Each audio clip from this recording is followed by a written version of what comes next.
तर मराठा आरक्षण आंदोलक मनोज जरांगे यांनी काल गाजावाजा करत सुरू केलेलं उपोषण अवघ्या 14 तासांमध्ये मागे घेतलंय। त्यांना 12 आश्वासनांचा ड्राफ्ट सरकारनं दिल्यानंतर जरांगेंनी आपलं आंदोलन गुंडाळलं। मात्र या आंदोलनामुळे पुन्हा एकदा ओबीसी विरुद्ध मराठा वाद रंगण्याची चिन्ह आहेत। जरांगेंच्या मागण्या मान्य करण्यासाठी ओबीसी आरक्षणावर गदा आली तर आंदोलनाचा इशाराही देण्यात आलाय। नेमकं काय घडलं बघूया। रणरणत्या उन्हात सुरू झालेलं मनोज जरांगे पाटलांचं उपोषण रात्रीच्या अंधारात सुटलं। शुक्रवारची चर्चा फिसकटल्यानंतर शनिवारी सकाळपासून जरांगे उपोषणाला बसले।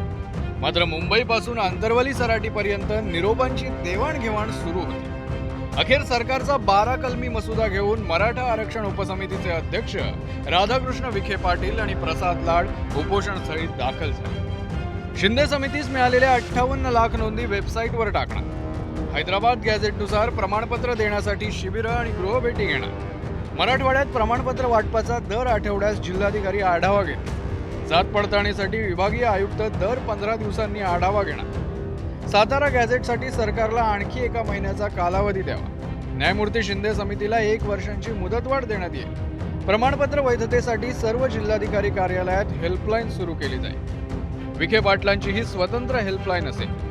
मंत्रालयात मराठा आरक्षण कक्ष स्थापन केला जाईल। 275 आंदोलकांच्या वारसांना मदत देण्यात आली आहे। उर्वरित 31 वारसांना 15 दिवसात मदत पोहोचती केली जाईल।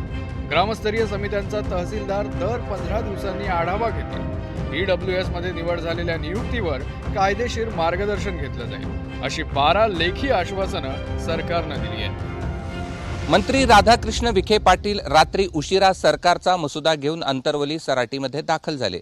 त्यानंतर या मसुद्यावर जरांगे पाटील यांनी मराठा आरक्षण अभ्यासकांशी चर्चा केली। त्यांनी हा मसुदा योग्य असल्याची ग्वाही दिल्यानंतरच जरांगे यांनी उपोषण मागे घेण्याचा निर्णय घेतला। मात्र हे सगळं होईपर्यंत मध्यरात्र उलटून गेली होती।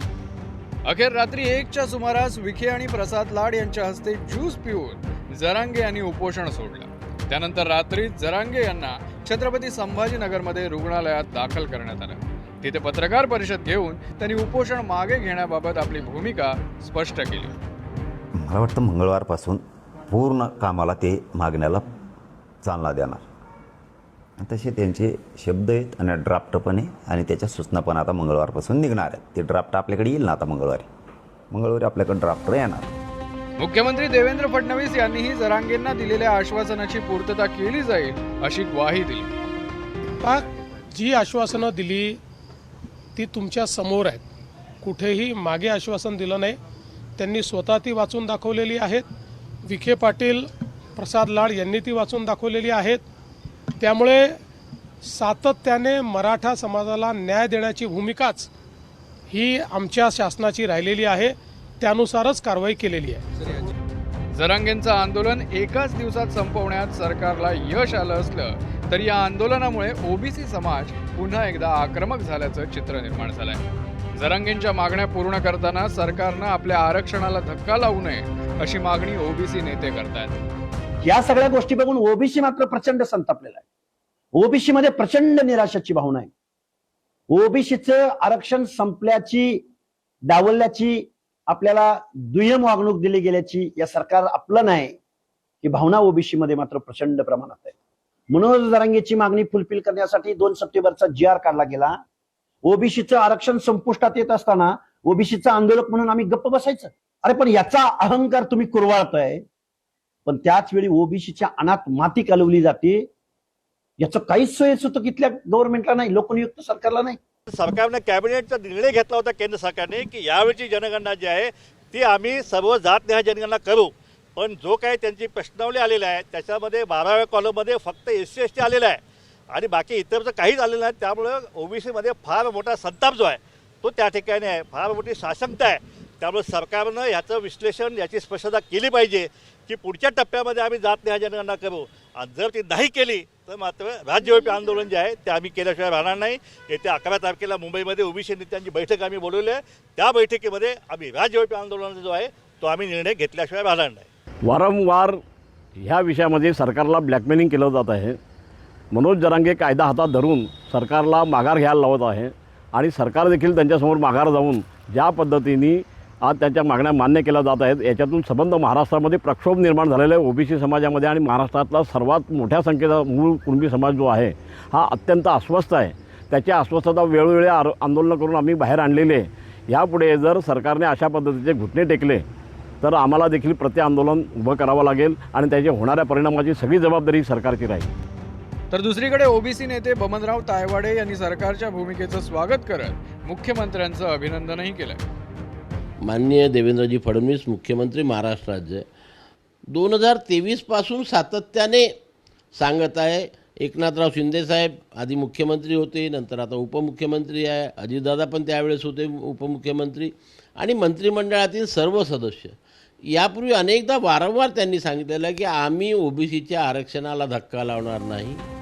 भाजपमधले ओबीसी नेतेही जरांगेंना दिलेल्या आश्वासनांवर सावध प्रतिक्रिया देत आहेत. मूळ जे ओबीसी आहेत त्या ओबीसींच्यावरती अन्याय होता कामा नये, नंबर 1. नंबर 2, ज्या मराठा समाजाच्या कुणबी नोंदी आहेत त्यांना दाखला देण्याबद्दल कुणाचा आक्षेप नाही, परंतु हजारो लोकांनी बोगस दाखले काढलेले आहेत, चुकीच्या पद्धतीनं दाखले काढलेले आहेत. यांच्यावरती गुन्हे दाखल केले पाहिजेत ही आमची मागणी आहे आणि आम्ही ती लावून धरू. जरांगेंचं आंदोलन आणि त्यावर उठलेल्या प्रतिक्रियांनंतर विरोधकांनी सरकारला लक्ष्य केलंय. जरांगे पाटलांनाही सांगतो, हे लबाडाचं सरकार आहे, हे यावर विश्वास ठेवू नका. आणि ओबीसींनाही सांगतोय मी की सरकारची भूमिका कधी तुमच्या बाजूला राहिली नाही. जो आत्ताचा GR काढला तो GR हा ओबीसीच्या बहुजनांच्या मुळावर उठणार आहे. अशा दुतोंडी सरकारवर, डबल हुलकी सरकारवर अजिबात विश्वास ठेवू नका. ओबीसीचं नुकसान होत असेल तर आता रस्त्यावर उतरल्याशिवाय पर्याय नाही आणि त्याची तयारी आपण करा. मी सोबत आहे आणि लवकरच याची घोषणा सुद्धा आम्ही करू. 8 महिन्यांपूर्वी जेव्हा अशाच पद्धतीने मुंबईमध्ये आश्वासनांचा कागद वगैरे दिला होता आणि GR वगैरे काढतो म्हटले होते, मी तेव्हाही म्हटलं होतं की ही फसवणूक होत आहे.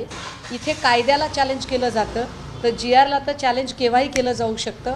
आणि 8 महिन्यानंतर ते म्हणणं खरं ठरलं, कारण ते जर 8 महिन्यापूर्वी जर समजा भाजपने त्यांचा शब्द पूर्ण केला असता, विखे पाटलांनी जी मध्यस्थी केली ती जर खरोखरच मनापासून आणि प्रामाणिक प्रयत्न असते तर कदाचित 8 महिन्यानंतर काल श्री मनोज जरांगे यांना उन्हात बसावं लागलं नसतं.